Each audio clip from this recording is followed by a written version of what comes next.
ప్రతి ఇంట్లోనూ చావు ఉంది, ప్రతి ఇంట్లోనూ దుఃఖం ఉంది. ఆవిడకే ప్రత్యేకంగా ఏమీ ఎక్కువ జరగలేదు. ముఖ్యంగా పక్క వాళ్ళ దుఃఖం చూసుకుంటే ఈవిడ దుఃఖమే తక్కువ. ఇలాంటి ఎన్నో విషయాలు ఆవిడ గ్రహించింది ఆ ఊరంతా తిరుగుతుంటే. అంటే అందరికీ చెవులు అప్పగించింది ఆవిడ, అందరి కథలను విందింది ఆవిడ. మళ్ళీ తిరిగి బుద్ధుడి దగ్గరికి వచ్చింది. ఏమ్మా ఆవగింజలు తీసుకొచ్చావా అని అడిగాడు. తీసుకురాలేదు స్వామి. ఎందుకు తీసుకురాలేదు అన్నాడు. అందరిలో చావుంది స్వామీజీ, నాకు ఇప్పుడు అర్థమైంది. నా బాధలో నేను ఉన్నాను తప్ప పక్క వాళ్ళ బాధను నేను గుర్తించలేదు. నాకు ఇప్పుడు నా కొడుకు పోయాడన్న దుఃఖం లేదు, నా కొడుకు రావాలన్న ఆశ లేదు.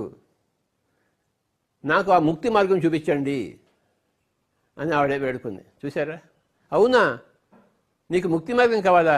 ఇలా కూర్చో, చేతులు పెట్టుకో, కళ్ళు రెండు మూసుకో, శ్వాస మీద ధ్యాస పెట్టు, అలా కూర్చో, నేను చెప్పేంత వరకు కళ్ళు తెరవద్దు అన్నాడు ఆయన.